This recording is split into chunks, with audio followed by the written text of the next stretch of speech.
কেমন আছেন? আশা করি ভালো আছেন। প্রিয় দর্শক, জয়পুরহাটে এক বিষয়ে পরীক্ষা দিয়ে 2 বিষয়ে ফেল।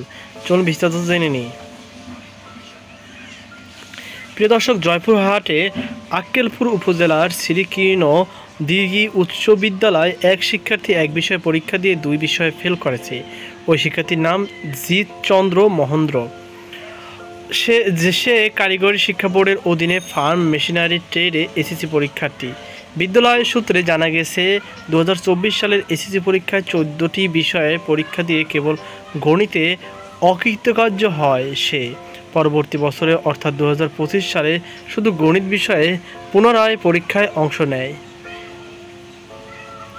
গত বৃহস্পতিবার ফলাফল প্রকাশ হলে দেখা যায় সে গণিতে ছাড়াও কৃষি বিষয়ে ফেল করেছে, অথচ তার প্রবেশপত্রে কৃষি বিষয় অন্তর্ভুক্তই ছিল না। জিতচন্দ্র মহন্ত বলেন, আমি 2024 সালে এসএসসি পরীক্ষায় শুধু গণিতে ফেল করেছিলাম। সে অনুযায়ী 2025 সালে শুধু গণিত বিষয়ে পরীক্ষা দিয়েছি, কিন্তু এখন ফলাফল দেখছি আমাকে কৃষি বিষয়ে ফেল দেখানো হয়েছে।